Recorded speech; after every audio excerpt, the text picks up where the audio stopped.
My dad, a divorced security guard, recently got obsessed with female CEOs. Tags: comedy, goofy, urban, out-of-the-box intro. My dad, a divorced security guard, recently got obsessed with short-form videos. He's constantly in my ear, spouting lines like, "With a smirk and a swagger, I'll claim what's mine." And he insists that the new CEO in our apartment complex, the one who drives a Bentley, is his destined runaway bride. I'm losing it. I'm just a normal high schooler who wants to study hard, get into a good college, and land a decent job. Can someone please take this drama king away from me? Asking for a friend, but really, it's urgent. Chapter 1. Insolent Child. My dad, David Miller, stood there in a slightly ill-fitting security uniform, one foot propped on a coffee table, the other hand behind his back. He looked down at me with an expression he clearly thought was intimidating. Don't you understand? You're not just blocking your father's path to love, you're blocking our family's only chance to enter high society. My eye twitched. I nearly crumpled the pages of my AP calculus textbook in my hand. Dad, please take your foot off the coffee table. Mom just cleaned it before she left. Women, David scoffed, a 7-part evil smirk, 3-part devil-may-care look in his eyes. They only slowed down a man's blade. I took a deep breath, feeling my blood pressure rocket through the roof. Dad, did you use my phone to watch those TikToks again? My data plan for next month is almost gone. David was unperturbed. He pulled a crumpled pack of Marlboros from his pocket, fished one out, didn't light it, just dangled it from his lips and narrowed his eyes at me. Ethan, you don't understand. It's a dog-eat-dog world out there. You see that new CEO in our complex? What's her name again? Tori Steele. I reminded him deadpan. Right, Tori Steele. David slapped his thigh. Just by the name, you know she's got a story. Divorced, single mom, drives a Bentley, lives in the penthouse. Women like that, they look cold on the outside, but inside they're soft as tofu, just waiting for a man like me, a man with a past, with stories in his eyes, to warm her heart. I closed my eyes, picturing my dad, beer gut prominent, tobacco-stained teeth bared, leaning into the CEO and declaring, "Woman, you have successfully caught my attention."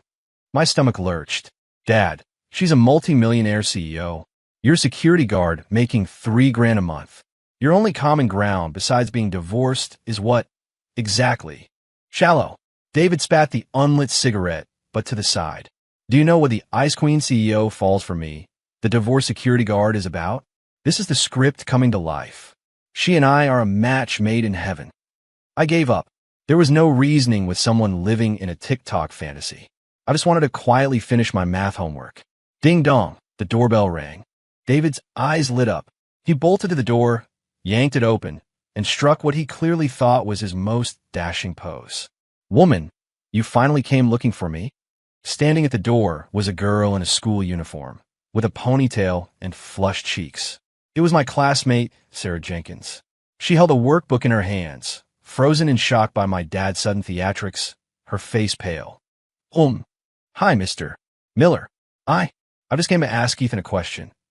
The Baki, authoritative air on David's face instantly solidified, then shifted to a flicker of disappointment. He looked Sarah up and down, frowning. Student. Sarah replied timidly.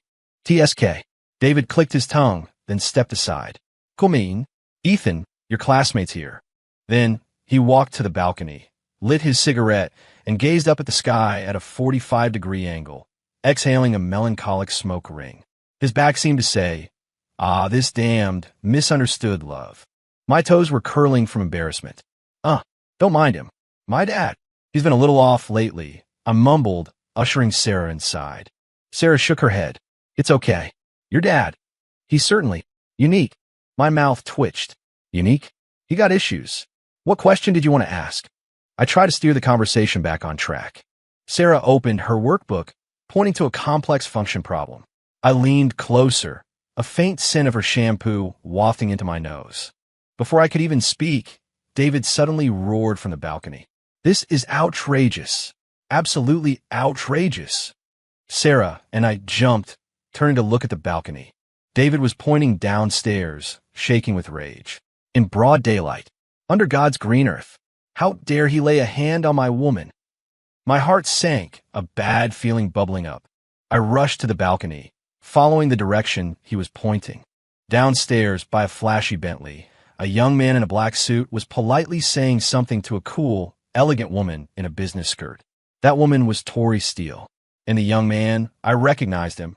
It was Brandon Hayes, the rich kid from the next class over. His family supposedly owned half the city. Dad, they're just having a normal conversation. I tried to reassure him. Bullshit. David aggressively stubbed his cigarette on the railing. Look at that pretty boy, grinning like a fool. You can tell he's no good. Look how close he is to my woman. And look at my woman. She's not even pushing him away. David's eyes blazed with fury. No, I have to go down there. Defend my love. With that, he spun around and rushed into the apartment, stripping off his security uniform as he went. Dad, calm down. I scrambled to stop him. Get out of my way. A real man loves fiercely and hates just as fiercely. Today, I'm going to let that punk know there are some people he shouldn't mess with. He shoved me aside, rummaged through his closet for a black, tight-fitting graphic tee that screamed alpha male wannabe, then pulled on a pair of scuffed driving loafers from the shoe rack. Before heading out, he glanced back at me, his eyes resolute. Ethan, remember, if I don't come back today, the mortgage next month is on you. Bang! The door slammed shut. Sarah and I stared at each other. Sarah's eyes sparkled with an emotion I couldn't quite decipher. Ethan, your dad, he's so brave. Me? Great. The world's gone insane, and now even the only normal person in sight is getting warped. He's cool. Yes. Sarah nodded emphatically. To protect the woman he loves, unafraid of power, even standing up to a rich kid like that. Isn't that chivalry? It's so romantic. I opened my mouth, but no words came out. Kid, have you been watching too many TikToks too? That's not chivalry. That's reckless, delusional, and completely out of touch. Chapter 2. My head was spinning. My first thought was, we're doomed. My dad's pathetic skills, combined with those brain-dead lines from his TikToks. What was he doing down there if not getting himself killed? I rushed to the balcony. David was already charging towards the Bentley like an enraged bull. He shoved Brandon Hayes aside, puffed out his chest, and stood in front of Tori Steele. Woman, don't be afraid. I'm here. His voice was loud and dripping with cringy, teenage boy bravado. Neighbors out for a stroll, young couples walking their dogs. Everyone stopped, looking over curiously. Tori Steele frowned, her icy gaze landing on my dad's tacky graphic tee. A flicker of disgust crossed her eyes.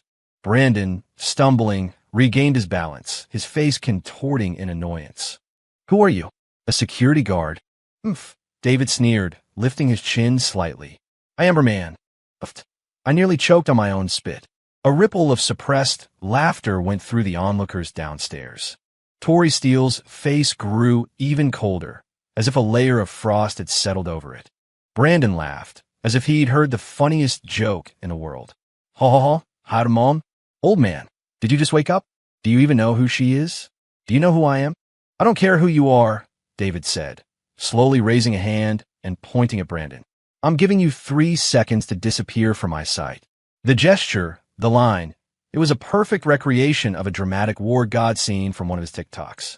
If you ignored his faded jeans and scuffed driving loafers, there was even a hint of, well, funny. Brandon's smile froze.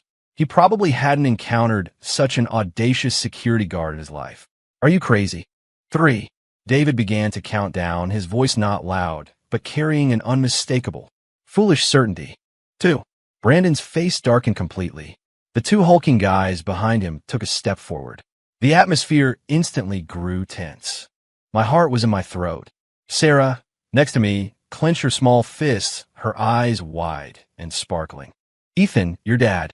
He's not going to get hurt, is he? Most likely. He's going to need stitches, I said, stating the obvious. Just as David was about to call out one, Tori Steele, who had been silent, suddenly spoke. Brandon, it's fine. Her voice, like her name, was cool and sharp, like ice dropping into whiskey. Brandon froze. Tori, this guy. I said, it's fine, Tori repeated, her tone leaving no room for argument. She walked around my dad, opened the car door and got in.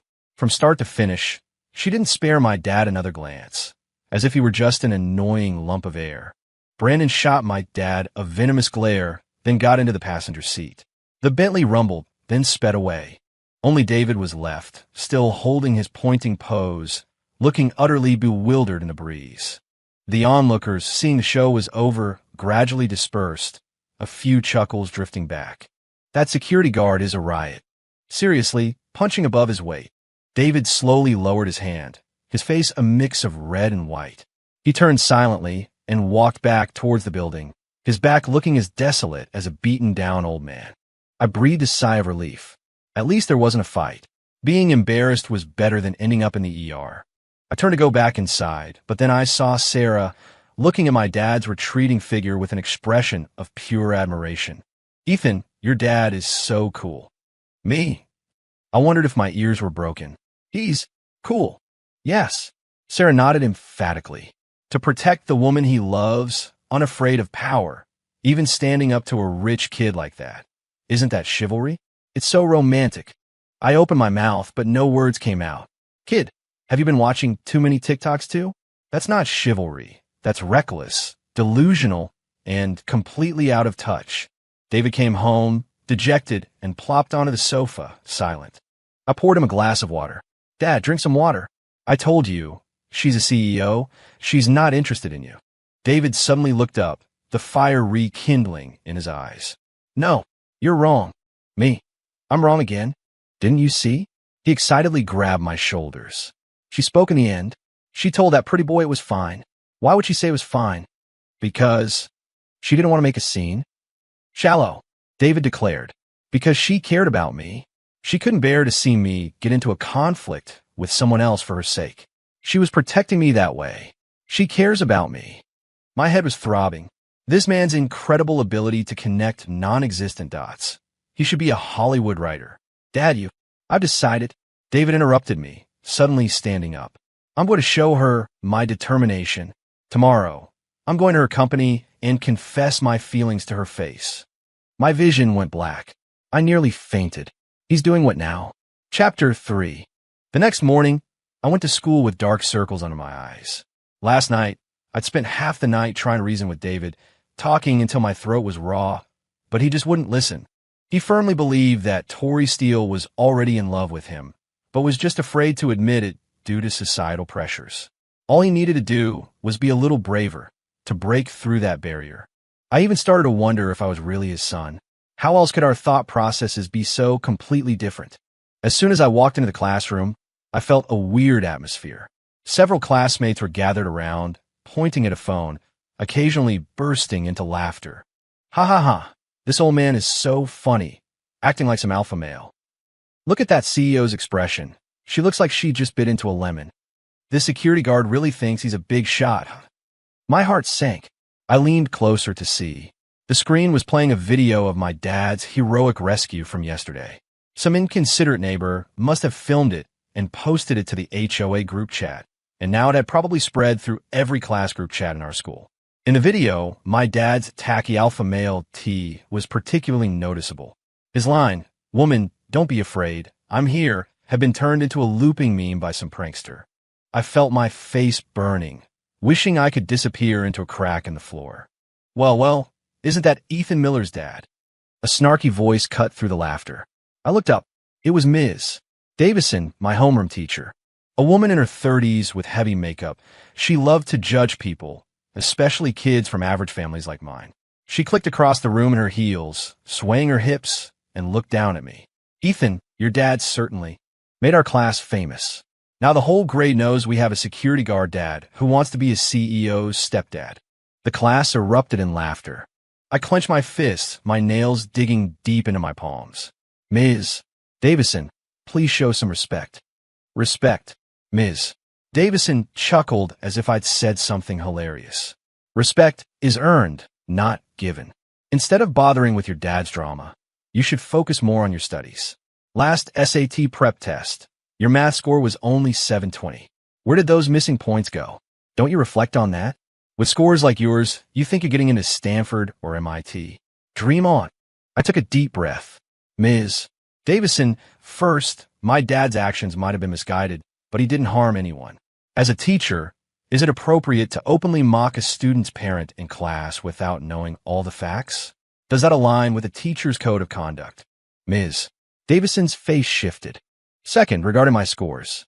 For that problem, I believe my solution was more concise and had fewer steps than standard answer. I've already emailed my solution to Professor Evans from Stanford's math department, and he's approved it. Those points were a grading error, not mine.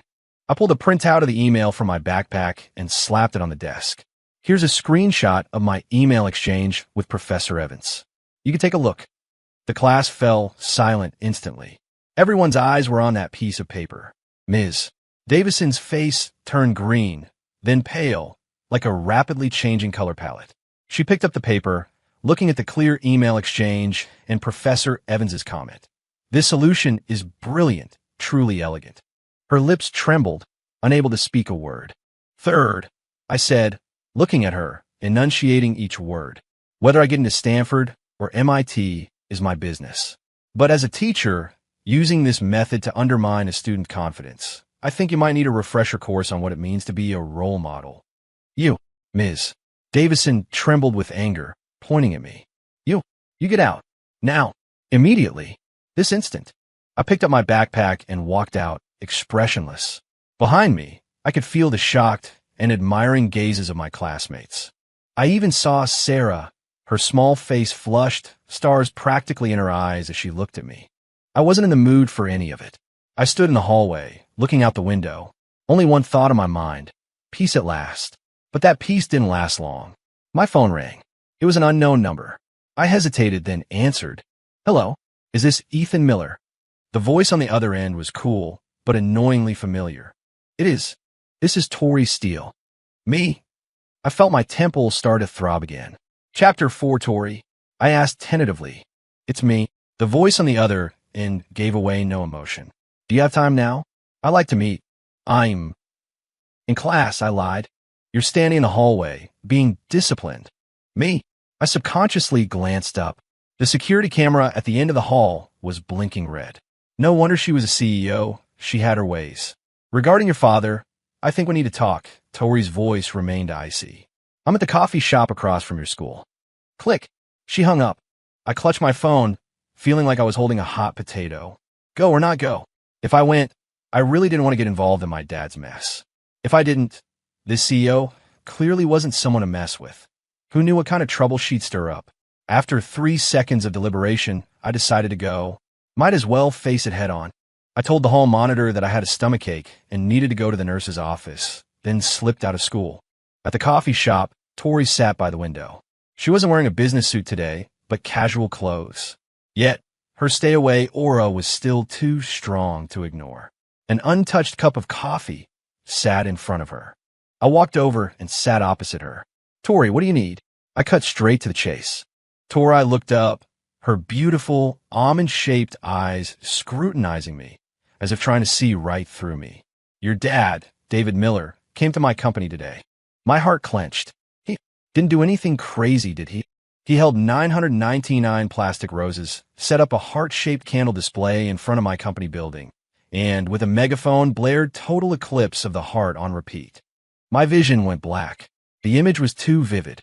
And then, I asked, my voice trembling. Then, just as I was about to have security escort him out, my father appeared. Your father? Yes. Tori's expression showed a crack for the first time. A complex mix of helplessness, anger, and utter exasperation. He rushed over, kicked over the candles, pointed at your dad's nose, and yelled at him for being a dirty old man preying on the young. He said I was only in my mid-30s, not old enough to be interested in old guys. Me? Wait, that's a lot of information. How old is your dad? I asked cautiously. 60, Tori said, expressionless. But he only ever likes 18-year-olds. I understood. This was a story of one terrible father meeting another terrible father. And then my mom showed up, Tori said, taking a sip of coffee, as if to quell her rising anger. She thought your dad was some boy toy I'd found on the side, so she wrote him a check. My breath hitched. How much? $5 million. He took it. My voice was trembling. He didn't take it, Tori said. He said, you think this pittance is enough to buy off our love? It's an insult. Then he tore up the check right in front of my mom. I breathed a sigh of relief. Okay, so David, while crazy, at least had some principles when it mattered. And then he told my mom. Tori's cheek twitched. Ma'am, If you want me to leave your daughter alone, you'll have to add more zeros. Me? He used the add more money line. He actually adapted it. I felt my worldview shattering. My mom was stunned, Tori continued. She'd probably never encountered someone so shamelessly confident in negotiating a price. So, you came to me today to get me to control my dad. I finally understood her intention. No. Tori shook her head, her gaze suddenly sharpening. I'm here to offer you a deal. A deal? That's right. Tori pulled a document from her Hermes bag and slid it across the table to me. It's a contract. I looked down. The title read, Daddy Issues Alliance Agreement. Me? Chapter 5-inch, it took me a solid 5 minutes to even begin to understand this so-called Daddy Issues Alliance Agreement. Simply put, Ms. Tori Steele was fed up with her womanizing father, who forever chased 18-year-olds, and her eccentric mother, who was dead set on sabotaging any relationship Tori ever had. And I, as another victim tormented by an unreliable dad, was, in her eyes, the perfect ally. The agreement stated, 1. I needed to cooperate with her in putting on a show to make my dad, David Miller, completely give up on her. 2. In return, she would cover all my tuition and living expenses from now until I graduated from grad school, and promised me a job after graduation with a 6-figure salary, guaranteed. 3. During the agreement's term, I needed to be on call, ready to help her deal with any problems her parents cooked up. Under the last clause, there was a small note. Specific services may be subject to additional payment, following the premium rate principle. I stared at the agreement, speechless for a long time. This world was truly insane. Well, Tori looked at me. Sign it, and you can get rid of most of the headaches your father causes and secure a bright future. This deal for you is pure profit. I admit I was tempted, especially the all-tuition and living expenses part. My dad's meager salary. After covering the rent and bills, there wasn't even enough left for his cigarettes. My tuition and living costs had always been a huge problem. I was silent for a moment, then looked up. What I need to do? A faint, triumphant smile touched Tori's lips, the smile of a victor. It's simple. First step, make your dad believe that you and I are a couple. I choked on the plain water I just sipped. Cough, cough, cough. What? Me? And you? I pointed at myself, then at her, feeling like she was speaking a foreign language. Yes, Tori said, utterly self-assured. Your dad believes I'm his destined woman, right? So I'll let him see his destined woman stolen by his most prideful son. What do you think his reaction will be? A mental image of David pounding his chest, pointing at me, and yelling, "Insolent child," instantly flashed in my mind. Stimulating. Too stimulating. He'll go completely furious, I answered honestly. Exactly, Tori snapped her fingers. Furious is what I want. Once he's completely despairing, he'll naturally give up. But this whole thing still felt too ridiculous. There's such an age difference between us. Will he believe it? When a man is jealous, his brain turns to mush, Tori said calmly. Especially your dad. I couldn't even argue with that. So, what exactly do we do? I felt myself being drawn deeper and deeper into a massive whirlpool. I'll pick you up after school, Tori said. Remember, from now on, you're my little boyfriend. Act your age, bright, confident, with a touch of rebellion. I looked at my faded school uniform and my usual don't talk to me expression. Bright? Confident? Rebellious? That sounded harder than solving the Goldbach conjecture. Tori, I took a deep breath. This acting gig has a pretty high difficulty level. I think it might need a premium rate. I don't know why that just blurted out. Maybe my dad's habits were rubbing off on me. Tori paused, then smiled. That smile, like ice melting a rare bloom, was enough to light up the entire cafe. Interesting, she said, pulling a black card from her bag and placing it on the table. Password, all 8s. Consider this your spending money, effective immediately. I stared at that legendary black card, swallowing hard. I felt like I'd just sold my soul. But damn, it was a good price. Chapter 6. After school that afternoon, as I stepped out of the school gates, a flashy red Ferrari executed a sleek turn and stopped right in front of me. The window glided down, revealing Tori's stunning face. She wore sunglasses, her red lips like fire. Get in, little boyfriend. Immediately, countless envious, jealous, and gossipy glances shot our way from my classmates. Sarah stood not far off, looking at me, then at Tori in the car, her mouth slightly open, her eyes wide with shock and disbelief. My scalp tingled. Enduring the immense pressure, I pulled open the car door and got in. Virum, the Ferrari roared, then sped away under the gaze of 1,000 eyes. My reputation gone. Tori, do we really need to make such a spectacle? I buckled my seatbelt, feeling completely out of place. If we're acting, we go all out, Tori said, eyes on the road. Your dad's a security guard. He knows every camera and every piece of gossip in this complex. We have to be seamless. The car drove straight to my building. Sure enough, as soon as I got out, I spotted David. He was bragging to his buddies at the guard station. Seeing me step out of a Ferrari, with Tori following, his expression instantly went from smug to stunned.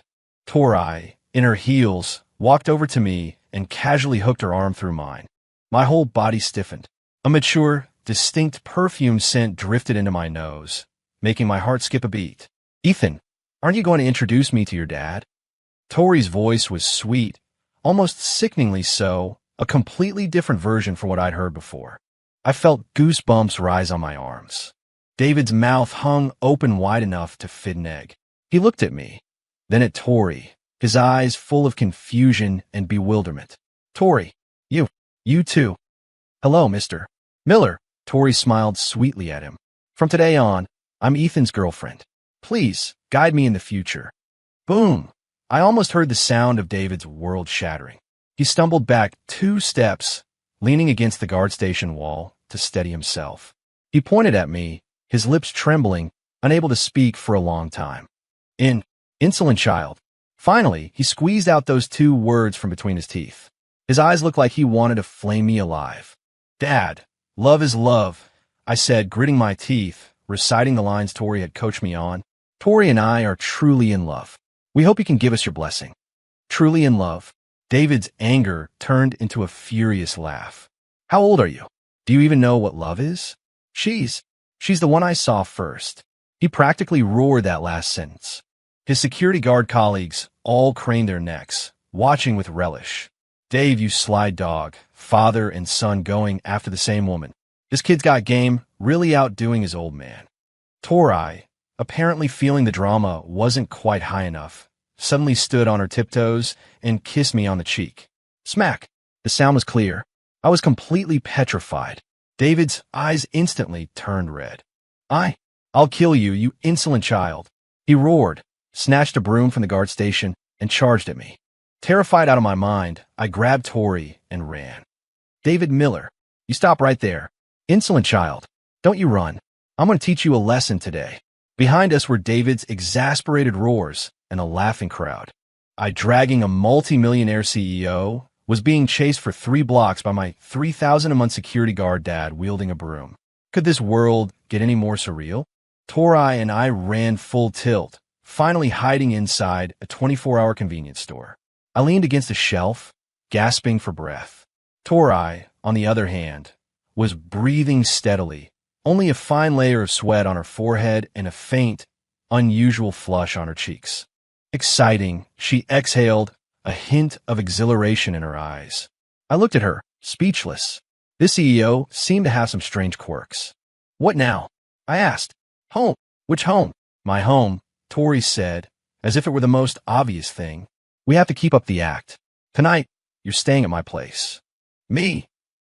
Don't worry, I have plenty of rooms, she glanced at me. I'm not interested in undeveloped kids like you. I had no comeback. Tori's home was in Belmont Hills, the city's most exclusive neighborhood. A penthouse with 360-degree panoramic floor-to-ceiling windows, so large you could play hide-and-seek inside. A kind-looking woman in an apron, Maria, greeted us. Maria, this is Ethan, a friend of mine. He's staying here tonight. Could you please prepare a guest room for him? My dad, David Miller, ultimately never became a CEO's stepdad. After a series of blows worthy of 800 episodes of a web drama, being stolen from by his own son, publicly shamed by his potential father-in-law, and practically having money thrown in his face by his potential mother-in-law, he finally faced reality. He and Tori Steele simply weren't in the same league. He quit his security job and, with the money Tori compensated him with, After much nagging from me, Tori eventually gave him an emotional distress fee, exactly $50,000. He bought a small convenience store near our apartment complex. He no longer wore tacky graphic tees, nor did he spout alpha male quotes. Every day, he wore a tank top and flip-flops, sitting outside his store, chatting and joking with the neighbors passing by. Occasionally, he pointed some melodramatic romance on TV and scoff. Fake, it's all fake. In real life, there aren't that many domineering CEOs. His tone carried a hint of a seasoned veteran's world weariness. Tori's parents, after witnessing the disruptive power of me, her little boyfriend, also quieted down considerably. Tori's dad discovered that ever since I appeared, he could no longer peacefully date his 18-year-old girlfriends, because I would always happen to show up and enthusiastically call him Grandpa. Tori's mom also realized that her proud checkbook offensive was completely useless against me. I could always retort with, "Ma'am, this amount is only enough for me to buy Tori a new designer bag. If you want us to break up, you'll have to add more zeros," leaving her seething with anger. Over time, they just got tired. As for Tori and me, our daddy issues alliance worked out beautifully. She handled all my problems at school, including Ms. Davison, who had tried to get revenge on me, and the principal, who had been eyeing me suspiciously. And I became her perfect shield against all sorts of eccentric characters. Our relationship, in everyone's eyes, remained a mystery. Only we knew that we were the strongest allies in the world. That day, I went to find Tori, clutching my acceptance letter from Stanford University. She was in her top-floor office, dealing with documents. "Tori, the contract's expired," I said, placing the acceptance letter on her desk. "I can handle my tuition and living expenses myself now." She looked up, glanced at me, then at the letter. "Oh." She put down her pen, stood up, and walked over to me. Sunlight streamed through the floor-to-ceiling windows behind her, bathing her in a golden halo. "Ethan," she said suddenly, her voice carrying a seriousness I'd never heard before. "Do you think we're just allies?" I froze. "What else?" She smiled, a smile brighter than any I'd ever seen from her. "I want it all," she said. "Me, your future, your life, and you." She reached out and pinched my cheek, a gesture exactly like the first time I met her. "I want it all." I looked at her, feeling my heart race, once again out of my control. This woman, more than my dad, more than her dad, more than her mom, more than all the drama kings and queens in this world, was truly domineering. And I didn't hate it. Outside, the sun was shining. My college life, it seemed, was destined to be anything but calm. My life, it seemed, had veered off the normal path from the very beginning, hurtling towards a bizarre, yet undeniably captivating direction. Maybe this wasn't so bad after all.